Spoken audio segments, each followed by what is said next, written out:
નમસ્કાર વાલા વિદ્યાર્થી મિત્રો, ધોરણ 5 ની જે દ્વિતીય પરીક્ષા છે, બરોબર, દ્વિતીય સત્રાંત પરીક્ષા, એમાં જે તમારે ગણિતનું પેપર લેવાનું છે, આ પેપરમાં તમારે મેક્સિમમ છે એ રિવિઝન કયો કે પછી પ્રેક્ટિસ કયો એ થઈ શકે એટલા માટે થઈને એક મોડલ પેપરનું આપણે સોલ્યુશન અહીંયા કરીશું. ગણિતનું 40 માર્કના મોડલ પેપરનું છે એ સોલ્યુશન આપણે અહીંયા કરીશું, બરોબર. માત્ર ને માત્ર ઉદ્દેશ એટલો જ છે કે તમારે વધારેમાં વધારે પ્રેક્ટિસ થઈ શકે. તો સમય નહીં બગાડતા આપણે ફટાફટ પેપર તરફ આગળ વધી જઈશું. મિત્રો, આવા પ્રશ્નો તમને પૂછાય છે કે ભાઈ નકશા પરથી પ્રશ્નોના જવાબ આપો. જો અહીંયા સરસ મજાનો આ રીતે નકશો આપ્યો હોય, આના ઉપરથી આપણે પ્રશ્નના જવાબ આપવાના હોય છે.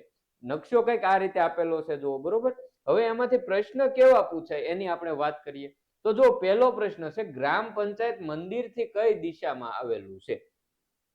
હવે કોનું પૂછ્યું છે એ પહેલા તો વિચારો કે આપણને વિચાર્યું કે ગ્રામ પંચાયત છે એ મંદિરથી કઈ દિશામાં, ગ્રામ પંચાયત અહીંયા છે ને મંદિર અહીંયા છે, તો ગ્રામ પંચાયત થી મંદિર છે ને એ પૂર્વ દિશામાં થાય. પણ ગ્રામ પંચાયત મંદિરથી કઈ દિશામાં થાય? તો કે પશ્ચિમ દિશામાં થાય. કઈ દિશામાં થાય? પશ્ચિમ દિશામાં થાય. એટલે અહીંયા છે આ મિક્સ ન થઈ જાય એ વસ્તુનું ધ્યાન રાખજો. તો અહીંયા શું આવશે? પશ્ચિમ દિશામાં છે. કઈ દિશામાં છે? પશ્ચિમ દિશામાં છે, બરોબર. ચાલો, એના પછી નેક્સ્ટ પ્રશ્ન છે, એ જ આ નકશો છે એના ઉપરથી બીજો પ્રશ્ન એવો છે કે ભાઈ બગીચો ગ્રામ પંચાયતની કઈ દિશામાં આવેલું છે? બગીચો ગ્રામ પંચાયત થી કઈ દિશામાં આવેલો છે? ઉત્તર દિશામાં આવેલો છે. એટલે અહીંયા આપણો જવાબ શું આવશે? ઉત્તર દિશામાં આવે. હવે અહીંયા આપણને એવો પ્રશ્ન પૂછાય કે ભાઈ ગ્રામ પંચાયત બગીચાથી કઈ દિશામાં આવેલ છે? તો ગ્રામ પંચાયત બગીચાથી કઈ દિશામાં થશે? પાછી દક્ષિણ દિશામાં થશે. એટલે આ બંને વસ્તુ મિક્સ ન થઈ જાય એનું ધ્યાન રાખતા જઈજો. બીજું એક આગળ વધીએ એ પહેલા ખાસ વિદ્યાર્થી મિત્રો, આવનારા તમામ મોડલ પેપર તમને, આવનારા તમામ વિષયોની જે પરીક્ષા છે એના મોડલ પેપર તમને મળતા રહે એ હેતુથી છે ચેનલને સબસ્ક્રાઇબ કરી દેજો અને આ વિડીયોને એક ખાસ મારા વાલા લાઈક કરી દેજો, બરોબર. ચાલો આગળ વધીએ નેક્સ્ટ પ્રશ્ન તરફ. મંદિરથી શાળાનું અંતર જણાવો. જો ભાઈ મંદિરથી શાળાનું અંતર એટલે મંદિરથી ગ્રામ પંચાયત સુધીનું અંતર કેટલું થયું? 4 કિલોમીટર. પછી ન્યાથી શાળાનું અંતર કેટલું થયું? 5 કિલોમીટર. તો ટોટલ કેટલું થયું? 9 કિલોમીટર અંતર થાય. મંદિરથી શાળાનું અંતર કેટલું થાય? 9 કિલોમીટર થશે. વિકલ્પ સોરી 9 કિલોમીટર થશે, બરોબર. ચાલો, અહીંયા આપણો જવાબ 9 કિલોમીટર આવશે. નેક્સ્ટ પ્રશ્ન, ઘરથી બગીચાનું અંતર જણાવો. હવે જો અહીંયા ઘર છે, ત્યાંથી બગીચાનું અંતર જણાવવાનું છે. સેમ આપણે આગળ કર્યું એના જેમ જ આપણે કરવાનું છે. ઘરથી ગ્રામ પંચાયતનું અંતર 3 કિલોમીટર થયું. ઓકે. એના પછી તો કે ગ્રામ પંચાયત થી બગીચો કેટલા કિલોમીટર? તો કે 2 કિલોમીટર. તો આ બેનો સરવાળો કરી નાખો એટલે આપણો જવાબ કેટલો આવે? 5 કિલોમીટર છે એ આપણો સાચો જવાબ થઈ જશે, બરોબર. ચાલો, એના પછી નેક્સ્ટ પ્રશ્ન, શાળાથી મંદિર કઈ દિશામાં આવેલું છે? જો શાળા અહીંયા છે, મંદિર આ બાજુ છે, તો શાળાથી મંદિર કઈ દિશામાં થાય? તો શાળાથી મંદિર છે એ કઈ દિશામાં થશે? પૂર્વ દિશામાં થશે, બરોબર. ખાસ વસ્તુ યાદ રાખજો. અહીંયા જો તમને એવું કે મંદિરથી શાળા કઈ દિશામાં આવી, તો મંદિરથી શાળા કઈ દિશામાં આવશે? પાછી પશ્ચિમ દિશામાં આવશે, બરોબર. એટલે આ વસ્તુ મિક્સ ન કરી નાખતા. ચાલો, એના પછી ભાઈ સાચો વિકલ્પ પસંદ કરો. વિકલ્પ આધારિત પ્રશ્ન છે, 4 ગુણ, બરોબર. 850 પૈસા એટલે ખાલી જગ્યા રૂપિયા. 850 પૈસા. એક રૂપિયો બરાબર કેટલા પૈસા થાય? તો કે 100 પૈસા થાય. એનો મતલબ 850 ભાગ્યા તમારે 100 કરવાના છે, બરોબર. તો આ મીંડું મીંડું તો ઉડી જાય મારા વાલા. તો વધે શું? 8.5 વધે. તો શું જવાબ આવે? 8.5 અથવા તો 8.50 આપણો જવાબ આવશે, બરોબર. તો અહીંયા આપણો વિકલ્પ બી છે એ આપણો સાચો જવાબ થશે. રેડી? ચાલો, એના પછી નેક્સ્ટ પ્રશ્ન, એક ચોરસ પ્લોટની બાજુની લંબાઈ 8 મીટર છે, તો તેની પરિમિતિ કેટલી? પ્લોટ કેવો છે? ચોરસ છે. તો ચોરસની પરિમિતિ માટે આપણે શું કરતા? તો કે ભાઈ તમારે જો ચોરસની પરિમિતિ મેળવવી હોય તો આપણે શું કરીએ? તો કે ભાઈ 4 ગુણ્યા બાજુનું માપ આપણે કરી દઈએ. તો અહીંયા 4, બાજુનું માપ કેટલું આપેલું છે આપણને? 8 મીટર. એટલે અહીંયા 8 કરી દઈએ તો જવાબ શું આવે આપણો? 32 મીટર જવાબ આવે. શું જવાબ આવે? 32 મીટર જવાબ આવે. રેડી? ચાલો, એના પછી બીજો પ્રશ્ન, 240 રૂપિયામાં 12 કિલોગ્રામ સફરજન મળે તો 1 કિલોગ્રામ સફરજનની કિંમત ખાલી જગ્યા થાય. જો કુલ 240 રૂપિયા તમારી પાસે હોય તો તમને 12 કિલોગ્રામ સફરજન મળે. તમારે 1 કિલોગ્રામ સફરજન લેવું હોય તો એની કિંમત કેટલી થાય? કાંઈ નહીં, તમારે શું કરવાનું છે, 240 ભાગ્યા શું કરશો, 12. 12 દુ 24 થાય.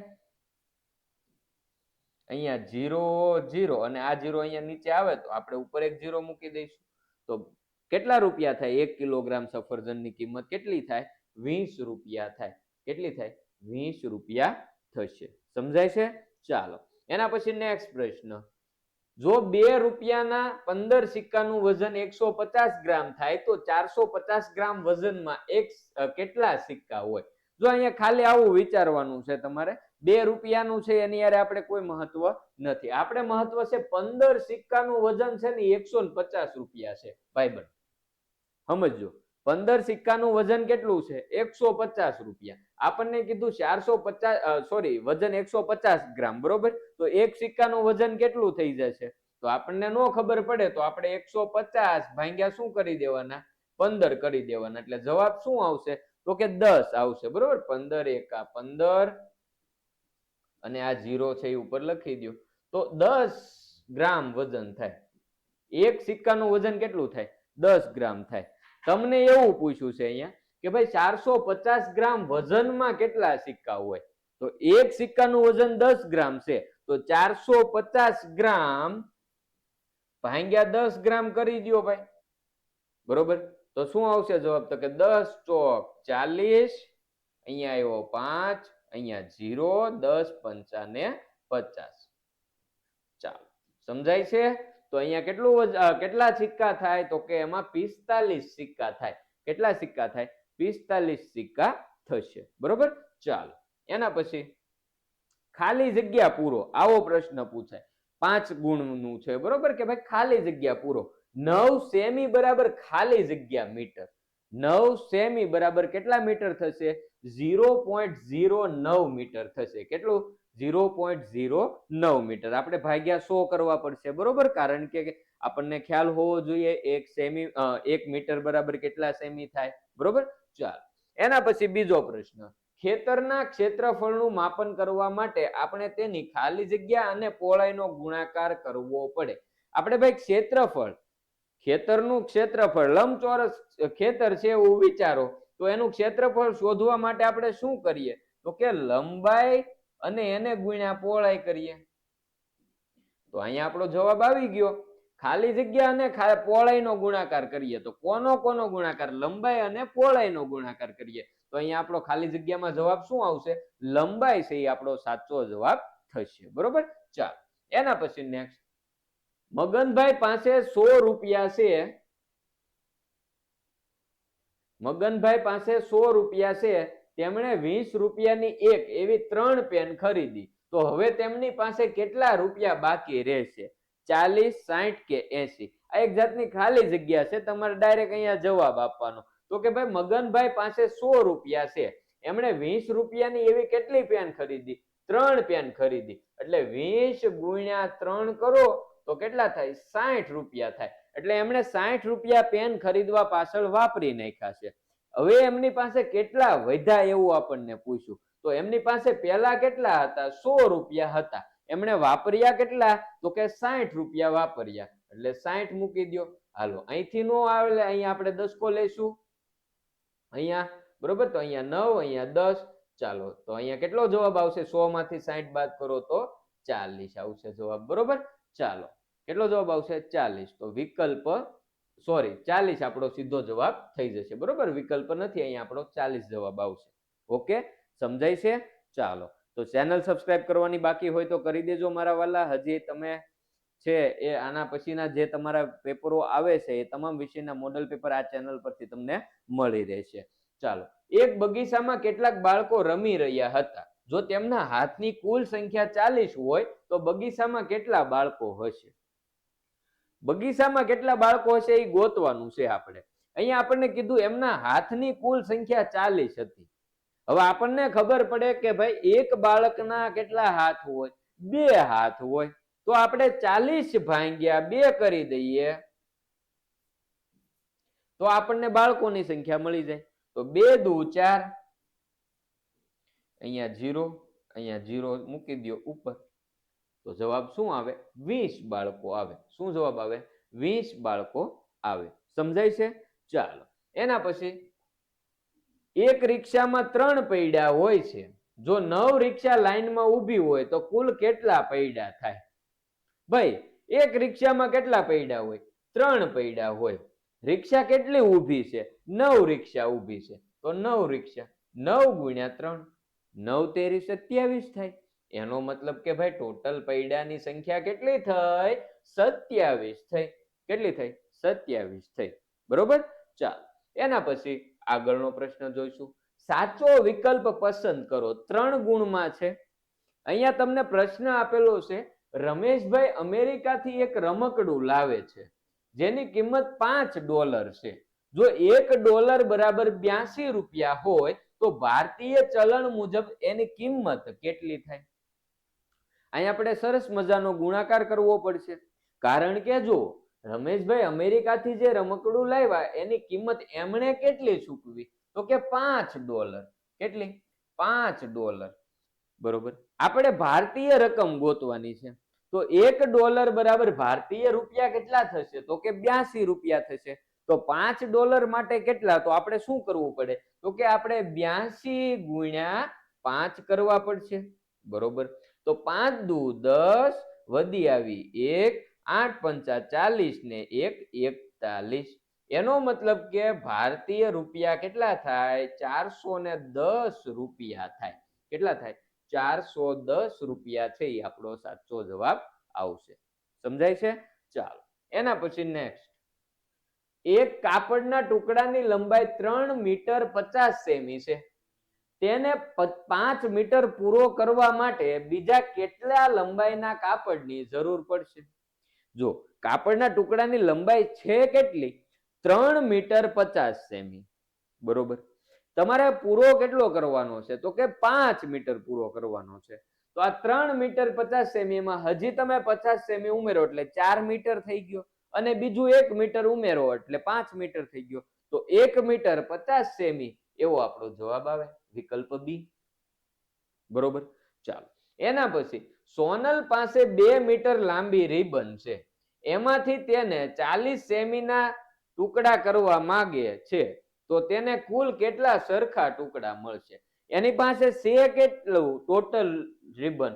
તો કે 2 મીટર. હવે 2 મીટર ને આપણે 200 સેમી લખી શકાય? તો કે હા, લખી શકાય. 2 મીટર એટલે આપણે 200 સેમી લખી શકીએ. બરોબર. હવે એની પાસે 40 સેમીના એને ટુકડા કરવા છે. કેટલા? 40 સેમીના ટુકડા કરવા છે. એટલે 0 0 4 પંચા ને 20. તો એ કેટલા ટુકડા કરી શકે? 5 ટુકડા કરી શકે. કેટલા ટુકડા કરી શકે? 5 સરખા ટુકડા કરી શકશે. બરોબર. ચાલો, એના પછી નેક્સ્ટ.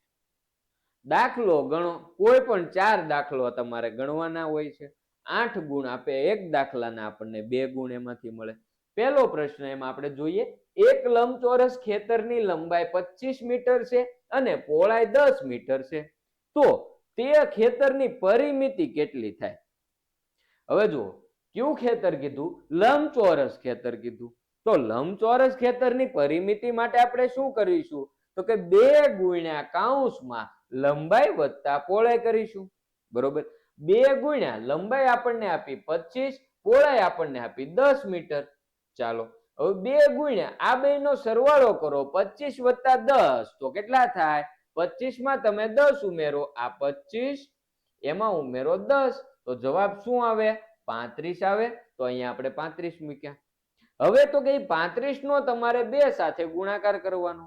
તો 35 નો તમે 2 સાથે ગુણાકાર કરો. આ 35 ગુણ્યા 2, 2 પંચા 10, વધી આવી 1, 2 દુ 2 તેરી 6 ને 1 7. તો 35 દુ કેટલા થયા? 70 થયા. તો લંબચોરસ ખેતરની પરિમિતિ કેટલી થાય? 70 મીટર થાય. કેટલી થાય? 70 મીટર થશે. બરોબર. ચાલો, એના પછીનો દાખલો. 12 સેમી લંબાઈ અને 8 સેમી પહોળાઈ ધરાવતા લંબચોરસનું ક્ષેત્રફળ કેટલું થાય?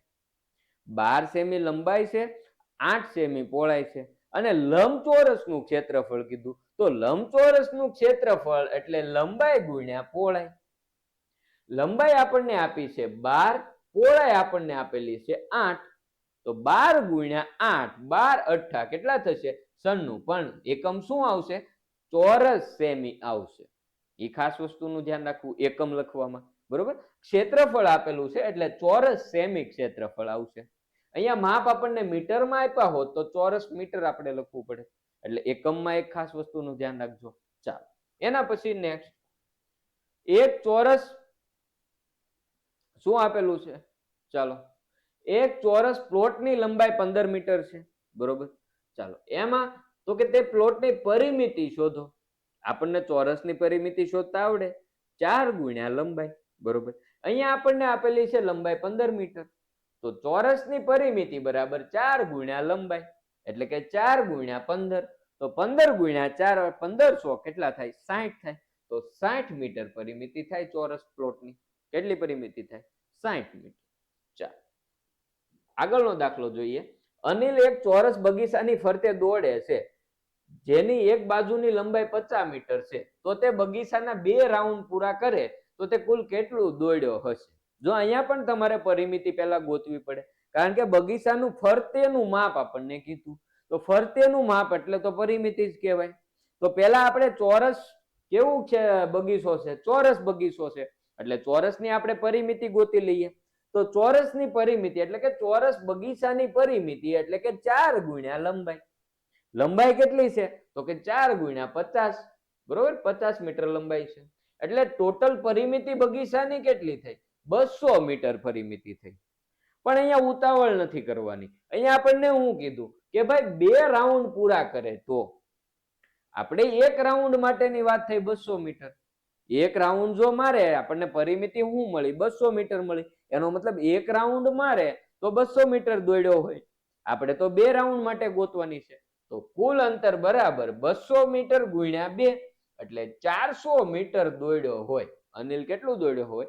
400 મીટર દોડ્યો હશે, બરોબર. ચાલો, આગળ વધીશું એના પછીના પ્રશ્નો તરફ. ખાસ વિદ્યાર્થી મિત્રો, જે ચેનલ પર નવા હોય ચેનલને સબસ્ક્રાઇબ કરી દેજો. આગળના વિષયના તમામ મોડલ પેપર છે એ તમને આ ચેનલ પરથી વિના મૂલ્યે મળી રહેશે, બરોબર. તો ચેનલને ખાસ છે એ સબસ્ક્રાઇબ કરી દેજો.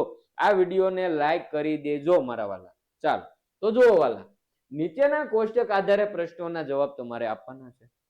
અહીંયા આપ્યું છે મનપસંદ ફળનું નામ આપ્યું છે, અહીંયા વિદ્યાર્થીઓની સંખ્યા આપી છે કે ભાઈ આનો મતલબ એવો થાય કે કેરી મનપસંદ ફળ હોય એવા વિદ્યાર્થીની સંખ્યા 50 છે. જેમનું મનપસંદ ફળ સફરજન હોય એવા વિદ્યાર્થીની સંખ્યા 30 છે. આનો મતલબ આવો કંઈક થાય. અહીંયા આપણને પ્રશ્ન આપ્યો કેટલા વિદ્યાર્થીઓને ફળોમાં કેરી સૌથી વધુ પસંદ છે, એટલે કે કેરી મનપસંદ હોય એવા વિદ્યાર્થીઓની સંખ્યા કેટલી છે? 50. તો અહીંયા આપણે જવાબ લખવાનો 50. રેવડી, આમાં કાંઈ અઘરું નથી, સમજાય એટલું તો. ચાલો, એના પછી નેક્સ્ટ, કયા 2 ફળો એવા છે કે જે પસંદ કરતા વિદ્યાર્થીઓની સંખ્યા સમાન છે? એટલે કે આમાં સમાન હોવા જોઈએ ભાઈ. તો અહીંયા તમે જુઓ, દ્રાક્ષ મનપસંદ હોય એવા વિદ્યાર્થી કેટલા છે? 30 જણા છે. સફરજન મનપસંદ હોય એવા વિદ્યાર્થી કેટલા છે? 30 જણા છે. તો આપણો જવાબ આવી ગયો કે ભાઈ સફરજન અને દ્રાક્ષ, બરોબર. ચાલો, એના પછી સૌથી ઓછી પસંદગી પામેલું ફળ આમાં કયું છે ભાઈ? આમાં સૌથી ઓછી પસંદગી પામેલું ફળ કયું છે? તો કે જેની સામે વિદ્યાર્થીઓની સંખ્યા સૌથી ઓછી, એ ફળ સૌથી ઓછું પસંદગી પામેલું હોય. તો અહીંયા તમે જુઓ તો પપૈયામાં ખાલી 10 જ જણા છે, બાકી બધા એના કરતા વધારે છે. જો ચીકુમાં 15 જણા છે, પપૈયામાં તો 10 જ જણા છે, એટલે આપણો જવાબ શું આવે? પપૈયું આવે. સમજાય છે? બરોબર. ચાલો, એના પછી કેરી પસંદ કરતા વિદ્યાર્થીઓ કરતા ચીકુ પસંદ કરતા વિદ્યાર્થીઓ કેટલા ઓછા છે? જો સમજો પ્રશ્ન, કેરી પસંદ કરતા વિદ્યાર્થી કેટલા? 50 છે ભાઈ. તો અહીંયા આપણે 50 લખશું. એમાંથી આપણે બાદ કરી નાખીએ. ચીકુ પસંદ કરતા વિદ્યાર્થી કેટલા ઓછા છે આપણને પૂછ્યું, તો ચીકુ પસંદ કરતા વિદ્યાર્થી કેટલા છે? કુલ 15 છે. તો તો આપણે 50 માંથી 15 બાદ કરી દઈશું. આપણે અહીંથી દસકો લેશું મારા વાલા. અહીંયા 10, 10 માંથી 5 જાય તો 5, 4 માંથી 1 જાય તો 3. એનો મતલબ કે ભાઈ કેરી પસંદ કરતા વિદ્યાર્થીઓ કરતા શીકુ પસંદ કરતા વિદ્યાર્થીઓ 35 જણા ઓછા છે. તો અહીંયા આપણો જવાબ આવશે 35. સમજાય? ચાલો, એના પછી સફરજન અને કેળા પસંદ કરતા કુલ વિદ્યાર્થીઓની સંખ્યા કેટલી થાય? સફરજન અને કેળા આ બંને પસંદ કરતા વિદ્યાર્થીઓની સંખ્યા આપણને કીધી, બરોબર? તો અહીંયા આપણે શું કરવાનું? સફરજન પસંદ કરનાર વિદ્યાર્થી કેટલા? 30. કેળા પસંદ કરનાર વિદ્યાર્થી 25. આ બેનો ભાઈ સરવાળો કરવાનો. તો અહીંયા પાંચડો આવે, 3 ને 2 પાછો પાંચડો આવ્યો, એનો મતલબ 55 થઈ. કેટલી થઈ? 55 થઈ, બરોબર? ચાલો, એના પછી માગ્યા મુજબ કરો કોઈ પણ 2 દાખલા 6 ગુણ છે, એટલે કે 3 ગુણનો એક પ્રશ્ન થાય, બરોબર? તો આમાં વ્યવસ્થિત ગણતરી કરવી પડે. તો જુઓ, એક બોક્સમાં 15 લાડુ સમાય છે, તો આવા 8 બોક્સમાં કુલ કેટલા લાડુ સમાય? જો આ તમામ લાડુ 20 બાળકોને સરખે ભાગે વહેંચવામાં આવે તો દરેક બાળકને કેટલા લાડુ મળે? હવે અહીંયા સ્ટેપ બાય સ્ટેપ હાલવું પડશે. પહેલા તો આપણે ઈ ગોતવું પડશે કે 8 બોક્સમાં કુલ કેટલા લાડુ સમાય, તો આપણને ખબર પડે ને કે કુલ કેટલા લાડવા થયા. પછી આપણે વહેંચવા જઈશું. તો પહેલા આપણે જુઓ કે ભાઈ એક બોક્સમાં કુલ કેટલા લાડવા સમાય? તો કે 15 લાડવા સમાય. તો આપણે કેવા? તો કે 8 બોક્સમાં, એટલે કે એક બોક્સમાં 15 લાડુ, તો 8 બોક્સમાં કેટલા લાડુ? અહીંયા લાડુ આવશે. 8 બોક્સમાં કેટલા લાડુ? તો કે 15 ગુણ્યા 8, 15 અઠા 120 લાડુ થઈ ગયા. તો ટોટલ લાડવા કેટલા થયા? 120. હવે ઈ પાછા આપણે વેચવાના છે સરખા ભાગે. કેટલા બાળકોને સરખા ભાગે વેચવાના? 20 બાળકોને સરખા ભાગે વેચવાના. એટલે કે 120 લાડુ છે એ 20 બાળકોને સરખે ભાગે વેચવાના. તો 120 ભાગ્યા આપણે શું કરવાનું? 20 કરવાનું. તો 20 સક 120 થાય? તો કે હા, 0 0 ને 0, બરોબર? તો જો જવાબ શું આવ્યો આપણો? 6 છે, એ આપણો સાચો જવાબ થશે. સમજાય છે? ચાલો, રેવડી?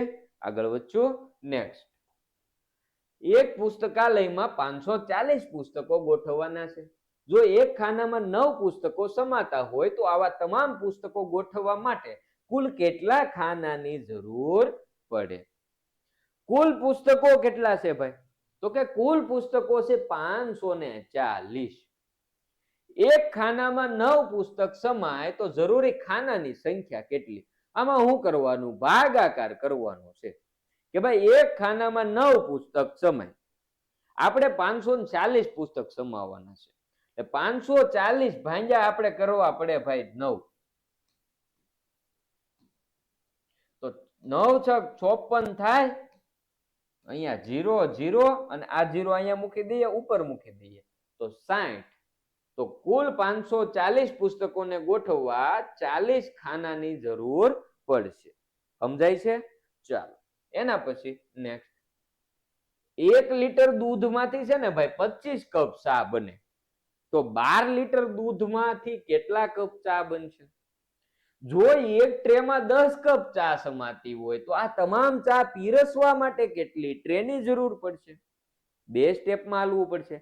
પહેલા તો આપણે ચા બનશે કેટલા કપ ઈ ગોતવું પડશે ભાઈ. તો જો 1 લીટર દૂધથી 25 કપ ચા બને, તો 12 લીટર દૂધથી કેટલા કપ ચા બને? 12 ગુણ્યા 25 કરી દેવાના સીધા, બરોબર? તો તમે 25 12 ગુણ્યા 25 કરો, 25 ગુણ્યા 12 કરો. અહીંયા 0 મૂકશો. 1 5 5, 1 2 2, 2 પંચા 10, વધી આવી 1, 2 ચોક 8 ને 1 9 કરશો. અહીંયા તમે 0 સોરી 2 પંચા 10, 2 દુ 4 ને 1 અહીંયા 5 કરશો. ચાલો, તો અહીંયા 0 આવ્યું, 5 ને 5 10, વધી આવી 1, 2 ને 1 3. એનો મતલબ કે જો 25 ગુણ્યા 12 એટલે શું થયું? 300 કપ ચા બની. કેટલી ચા બની? 300 કપ ચા બની. હવે આપણે ટ્રે ગોતવાની કે ભાઈ એક ટ્રેમાં 10 કપ સમાય, તો 300 કપ સમાવવા માટે કેટલી ટ્રેની જરૂર પડે? તો 300 ભાગ્યા 10 કરવાના. 300 ભાગ્યા 10 કરશો એટલે જવાબ શું આવશે? 30 આવશે. તો 30 ટ્રેની જરૂર પડે. એટલે કે 300 કપ ચા પીરસવી હોય તો 30 ટ્રેની જરૂર પડશે. બરોબર? ચાલો, સમજાય છે? હા. એના પછીનો પ્રશ્ન જુઓ. ચાલો, કોષ્ટક આધારિત પ્રશ્ન છે. એક દિવસમાં એક વ્યક્તિને નીચે જણાવ્યા મુજબની વસ્તુની જરૂર પડશે. તેના આધારે નીચેના પ્રશ્નના જવાબ આપો. 4 ગુણ છે, 2 પ્રશ્ન હોય એટલે એક પ્રશ્નના 2 ગુણ હોય. બરોબર? ચાલો, આગળ વધીએ. પેલા ભાઈ, જેને ચેનલ સબસ્ક્રાઇબ કરવાની બાકી હોય, મારા વાલા, તમે ચેનલ પર નવા હો તો ચેનલને ખાસ કરીને સબસ્ક્રાઇબ કરી દેજો. એટલે આના પછીના તમામ વિષયોના જે મોડલ પેપર છે એ તમને આમ જ વિના મૂલ્યે મળતા રહે. બરોબર? અને વિડીયોને ખાસ લાઈક કરી દેજો મારા વાલા. હવે જુઓ, અહીંયા છે એ વસ્તુનું નામ આપ્યું મગની દાળ, ખાંડ અને ચાની પત્તી. અહીંયા આપ્યું છે એક વ્યક્તિને એક દિવસમાં કેટલી જરૂર પડે? તો કે મગની દાળ છે એ એક વ્યક્તિ એક દિવસમાં 50 ગ્રામ જરૂર પડે. ખાંડ છે એ એક વ્યક્તિને એક દિવસમાં 20 ગ્રામની જરૂર પડે. બરોબર? પ્રશ્ન આપણને એવો પૂછ્યો, 2 દિવસ માટે 50 વ્યક્તિઓને કેટલી મગની દાળ જોઈશે? પહેલા તો આપણે એક દિવસ માટે એક વ્યક્તિને કેટલી જરૂર પડશે એ આપણને ખબર છે. તો કે એક દિવસ માટે એક વ્યક્તિને 50 ગ્રામ મગની દાળ જોઈએ. તો 2 દિવસ માટે એક વ્યક્તિને કેટલી જોઈએ? તો કે 2 દિવસ માટે એક વ્યક્તિને એટલે કે 50 ગુણ્યા 2 એટલે 100 ગ્રામ મગની દાળ જોઈએ. આ એક વ્યક્તિની વાત થઈ. તો એક વ્યક્તિને 2 દિવસમાં 100 ગ્રામ મગની દાળ જોઈએ. તો આપણે ટોટલ કેટલા? 50 વ્યક્તિ. તો 50 વ્યક્તિને 2 દિવસમાં કેટલી જોઈએ? તો કે 100 ગુણ્યા 50 એટલે કેટલા થાય? 5000 ગ્રામ મગની દાળ જોઈએ. 5000 ગ્રામ અથવા તો 5 કિલોગ્રામ પણ આપણે લખી શકીએ. બરોબર? ચાલો, તો અહીંયા આપણો જવાબ આવશે 5000 ગ્રામ મગની દાળ અથવા તો 5 કિલોગ્રામ મગની દાળ. ચાલો, 5 દિવસ માટે 10 વ્યક્તિઓને કેટલી ખાંડ જોઈશે? કેટલા દિવસ આપણને કીધા? 5 દિવસ માટે, અને 10 વ્યક્તિ છે. હવે જો એક દિવસ માટે એક વ્યક્તિને 20 ગ્રામ ખાંડની જરૂર પડે. તો 5 દિવસમાં એક વ્યક્તિ, અહીંયા વ્યક્તિ આવશે. 5 દિવસ માટે એક વ્યક્તિને કેટલી જરૂર પડે? તો કે 20 ગુણ્યા 5 એટલે 100 ગ્રામ ખાંડની જરૂર પડે. બરોબર? તો હવે 5 દિવસમાં એક વ્યક્તિને 100 ગ્રામ ખાંડ જોઈએ, તો 10 વ્યક્તિને કેટલા દિવસ? 5 દિવસ માટે. અહીંયા આવશે 5 દિવસ. તો 10 વ્યક્તિઓને 5 દિવસ માટે કેટલી જોઈએ? તો કે 100 ગુણ્યા 10 એટલે 1000 ગ્રામ જોઈએ, અથવા તો 1 કિલોગ્રામ જોઈએ. રેડી? ચાલો, તો અહીંયા શું આવશે? 1000 ગ્રામ આપણો જવાબ આવશે. ચાલો, તો અહીંયા છે મારા વાલા, તમારા આપણે 40 ગુણનું જે મોડલ પેપર છે ગણિતનું, એનું સંપૂર્ણ સોલ્યુશન આપણે જોઈ લીધું છે. કાલના જે પેપર છે એ પેપર માટે બધા વિદ્યાર્થીઓને બેસ્ટ ઓફ લક. બીજા તમારા વિષયના તમામ મોડલ પેપર તમને આવી જ રીતે મળતા રહે એટલા માટે થઈને ચેનલને સબસ્ક્રાઇબ જરૂરથી કરી દેજો. ખૂબ ખૂબ આભાર.